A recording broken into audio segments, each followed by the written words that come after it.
யாழ் மாவட்டத்தின் பாராளுமன்ற உறுப்பினராக இருக்கக்கூடிய அர்ச்சுனா ராமநாதன் தொடர்ந்தும் மக்களை ஏமாற்றும் நடவடிக்கையில் ஈடுபட்டு வருகின்றார். சர்வதேச அளவில் உள்ள தமிழர்களுடைய மனங்களில் நீங்காத இடம்பெற்றிருந்த அர்ச்சுனா ராமநாதனுடைய கடந்த கால செயல்பாடுகள் தற்பொழுது அவர் மீது மக்கள் வெறுப்பலைகளை ஏற்படுத்தி இருக்கிறது.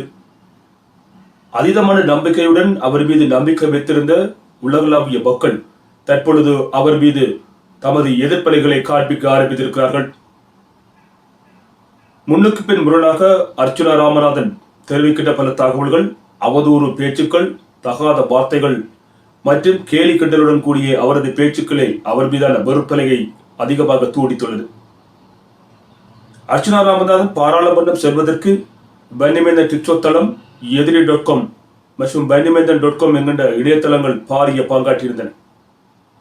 பன்னிமேந்தன் டிக்டாக் தளத்தில் உள்ள மக்கள் பெருவாரியாக திரண்டு அவருக்கான பாரிய ஆதரவை வழங்கினார்கள்.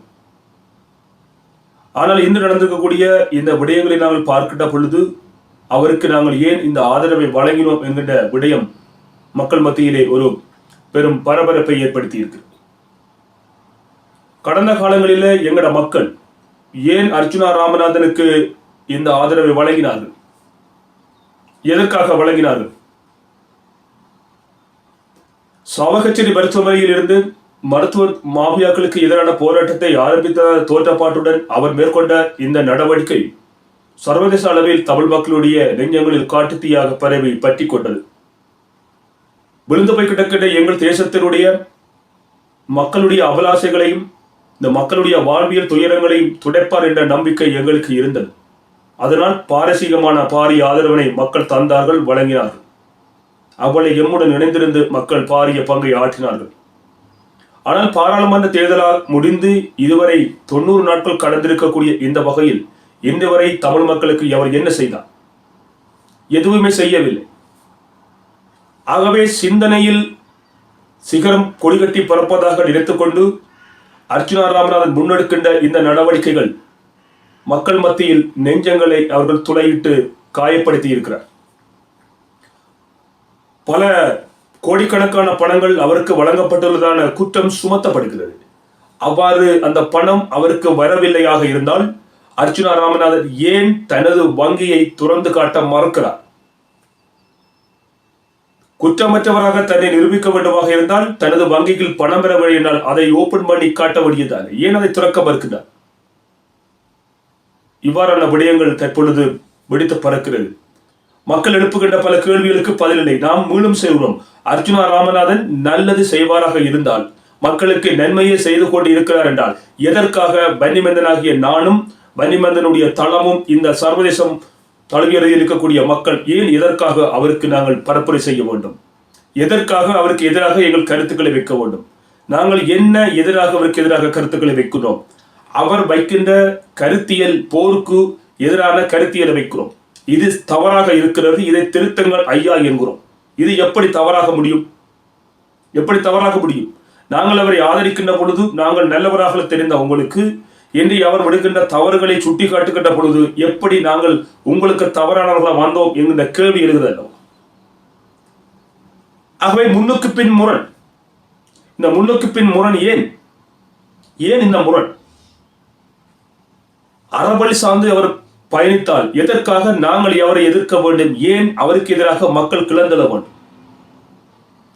நான் வெளிப்படையாக பேசக்கூடியவன், எதையுமே மனந்திறந்து பேசக்கூடியவன்.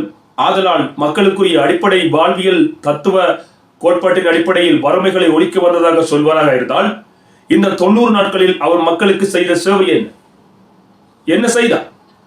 என்ன செய்தார்? எதுவுமே இல்லை. மாவீரர் நாளுக்கு நீங்கள் ஏன் செல்லவில்லை? சரி, அன்று சட்ட வழக்கு இருந்தது, ஓகே. அதற்கு பின்னர் இந்த 90 நாட்கள் பாராளுமன்ற தேர்தல் முடிந்து 90 நாட்களில் ஏன் நீங்கள் செல்லவில்லை? முள்ளிவாய்க்காலில் அந்த மண்ணுக்கு நீங்கள் ஏன் செல்லவில்லை? முள்ளிவாய்க்காலிலே எங்கள் மக்களை படுகொலை செய்த அதே சிங்கள பேரினவாத அரச ராணுவம் உங்களுக்கு எப்படி நல்லவராக வந்தார்கள்? அப்படியானால் எங்கள் மக்களையும் எங்களுடைய வீரர்களையும் படுகொலை செய்தது நீங்கள் சரி என்றுதானே சொல்கிறீர்கள். அப்படியானால் நீங்கள் தமிழ் தேசிய வாதத்தை எப்படி பேச முடியும்? எந்த அடிப்படையில் நீங்கள் பேச முடியும்? ஆகவேதான் கோப கணை கொண்டு இந்த மக்கள் கொதித்தெழுந்திருக்கிறார்கள். வன்னிமன்னனாக என் மீது மிக பெரும் அவதூறுகளையும் அப்பட்டமான பழிவாங்கல் நடவடிக்கையில் அவர் ஈடுபட்டு வருகிறார். தொடர்ந்தும் நாங்கள் உங்களுக்கு எதிரான பரப்புரையை முன்னெடுப்போம்.